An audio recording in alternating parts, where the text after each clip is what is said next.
నమస్తే. ప్రస్తుతం మనతో పాటు సీనియర్ జర్నలిస్ట్ భరద్వాజ్ గారు ఉన్నారు. ఆయనతో మాట్లాడదాం. నమస్తే సార్. నమస్తే.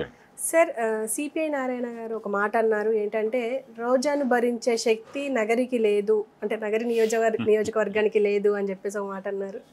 అంటే ఎంతవరకు నిజం అంటారు? నిజమేం కాదమ్మా. ఆయన ప్రస్తుతం అంటే కాంగ్రెస్ గెలుపు కోసం కష్టపడుతున్నాడు. నిజానికి నగరిలో కాంగ్రెస్ లేదు, అక్కడ కూటమి అభ్యర్థి ఉన్నాడు. అయితే కమ్యూనిస్ట్ పార్టీలు కాంగ్రెస్తో కట్టి ముందుకు నడుస్తున్నాయి. సిపిఐ కొంత ఇండివిజువల్గా నడిచే ప్రయత్నం చేస్తుంది. సిపిఎం కూడా అలాగే ఉంది. అయితే ఒక సూత్రప్రాయంగా వాళ్ళతో కాంగ్రెస్తో కలిసి ఉన్నారు తప్ప గతంలో లాగా అంత లింకుల్లో అయితే లేరు వీళ్ళు.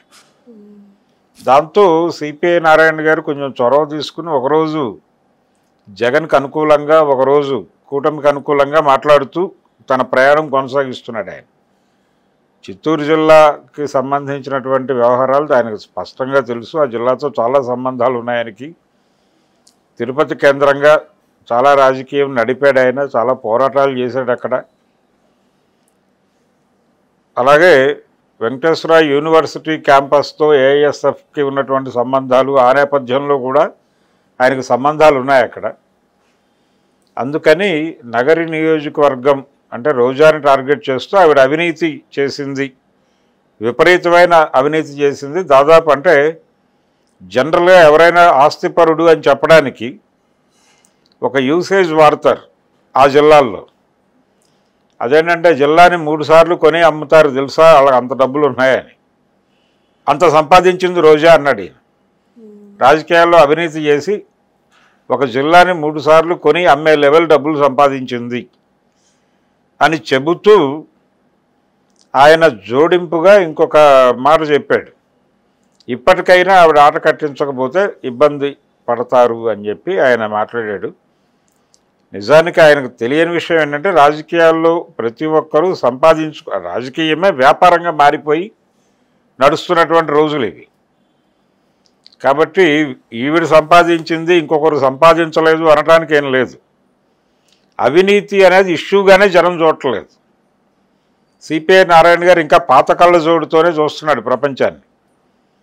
ఫలానా ఎమ్మెల్యే అవినీతి పరుడు అంటే అవినీతి పరుడు కాబట్టి అతన్ని పక్కకి గెంటేసి చూసే పరిస్థితుల్లో లేరు.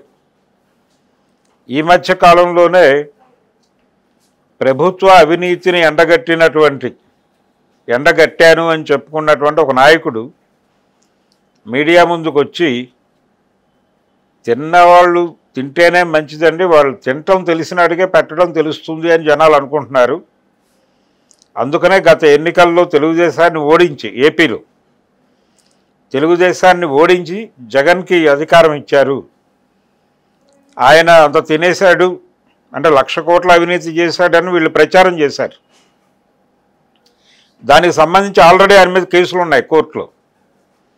కనుక ప్రజల్లోనే మార్పు వచ్చింది, ప్రజలు అవినీతిని పట్టించుకోవడం లేదు అనేది చాలా స్పష్టంగా తెలుగుదేశం నాయకుడు చంద్రబాబు నాయుడు కూడా అక్నాలెడ్జ్ చేశాడు ఈ మధ్య ఒక ఇంటర్వ్యూలో. అందుకని అవినీతి గురించి మాట్లాడటం, పర్టికులర్గా రాజకీయ అవినీతి గురించి మాట్లాడటం నారాయణ గారి అనవగాహన అనాల్సి ఉంటుంది. రోజా అవినీతి చెయ్యలేదు అని నేను చెప్పట్లేదు, ఆవిడ అవినీతి చేసుంటారు. అవినీతి అనే పదమే లేదు ఇప్పుడు. ఆయనకు తెలియాల్సిన విషయం ఏంటంటే అవినీతి అనేది లేదు ఇప్పుడు. లంచం అని గతంలో అనేవాళ్ళు, లైజానింగ్ అంటున్నారు ఇప్పుడు దాని పదం మార్చి. కాబట్టి మీకిది మాకది అనేది నడుస్తోంది.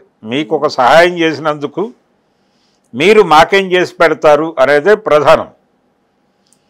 ప్రభుత్వంలో ఏం కోరతారో ఒక ఎమ్మెల్యేని, ఆవిడ ఎమ్మెల్యే ఏ నియోజకవర్గానికైతే ప్రాతినిధ్యం వహిస్తోందో ఆ నియోజకవర్గపు పరిధిలో ఏవైనా ప్రభుత్వ భూములు ఎవరికైనా ఒక పరిశ్రమ పెట్టుకోవడానికో మరొక యాక్టివిటీకో కేటాయించాలి అనుకుంటే ఆవిడ చొరవ చూపించవచ్చు.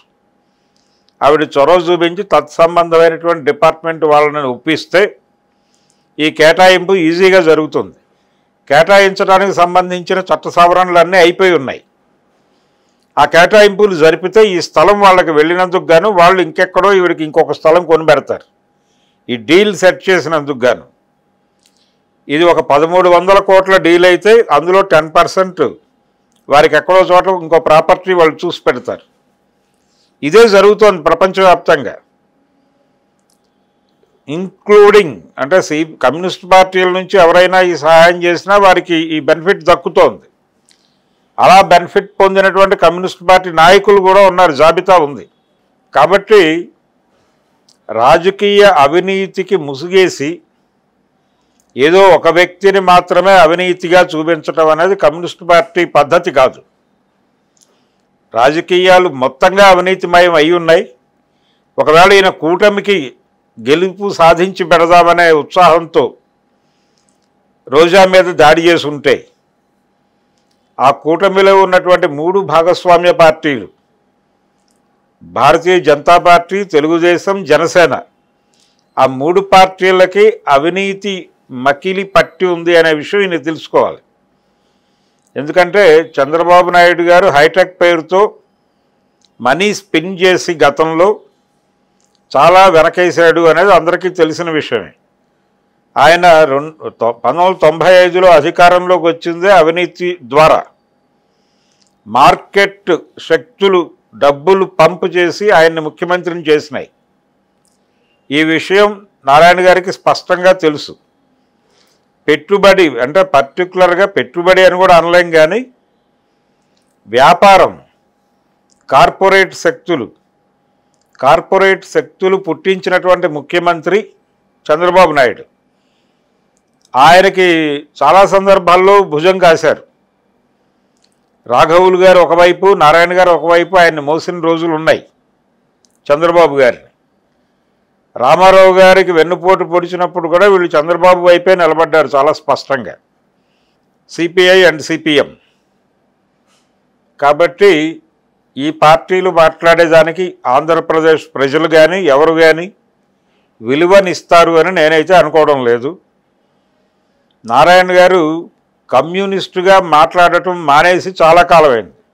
ఆయన పార్టీ కమ్యూనిస్టు సిద్ధాంతాలకు తిలోదకాలు ఇచ్చి 60లోనే వదిలేశారు వాళ్ళు.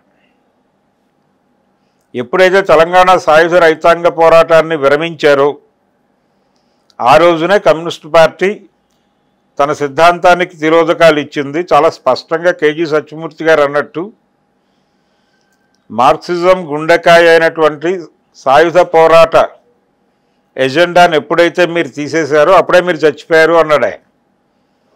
కాబట్టి ఆ రోజునే కమ్యూనిస్ట్ పార్టీలు చచ్చిపోయినాయి ఈ దేశంలో, అంటే సిపిఐ కావచ్చు, సిపిఎం కావచ్చు, ఏదైనా. సో ఇప్పుడు ఆ అధికార రాజకీయాలతో అంటకాగుతూ ఈయన విచిత్రంగా అవినీతి గురించి, రోజా గురించి మాట్లాడటం హాస్యాస్పదం. అవినీతిలో వీళ్ళకు కూడా బాటాలు అందినటువంటి సందర్భాలు అనేకం ఉన్నాయి. చంద్రబాబు గారు చంద్రరాజేశ్వరరావు వయోవృద్ధాశ్రమానికి ఎలా కేటాయింపులు జరిపారు, ఎన్టీ రామారావు గారు సుందరయ్య విజ్ఞాన కేంద్రానికి ఎలా భూ కేటాయింపులు జరిపారు, వీళ్ళ మధ్య నడిచినటువంటి సంబంధాలు ఏమిటి, ఇవన్నీ పరిశోధిస్తే చాలా అవినీతి తేలుతుంది. అందుకని కమ్యూనిస్టు పార్టీల నాయకులను ఏదో కమ్యూనిస్టులు అనుకుని వీళ్ళ మాటలకి విలువనిచ్చే పరిస్థితుల్లో జనాలు లేరు ఇప్పుడు. అందుకని ఈయన చేసినటువంటి విమర్శ రోజాని ఏమీ చేయలేదు. రేపు పొద్దున కూటమి నుంచి ఎవరైనా నగరిలో గెలిచినా నగరి వాళ్ళని కూడా భరించలేని పరిస్థితికి వెళ్తుంది. నగరి కాదు వీళ్ళ, అంటే ఆ నియోజకవర్గపు పరిధిలో జరిగేటువంటి ప్రతి ట్రాన్సాక్షన్లో వీళ్ళకి వాటా ఆటోమేటిక్గా ఉంటుంది.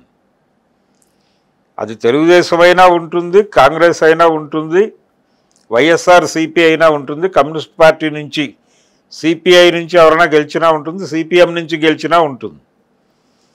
అలా లేదు అని చెప్పి, అంటే సైకిల్ మీద తిరుగుతూ సుందరయ్య గారు ఏదో సైకిల్ మీద ఆ రోజుల్లో అసెంబ్లీకి వచ్చేవాడు, అదే వారసత్వం మాది అని చెప్పే పరిస్థితి ఇప్పుడు లేదు. చాడా వెంకటరెడ్డి గారు ఏ వాహనం వాడుతున్నాడో చూస్తే అర్థమైపోతుంది.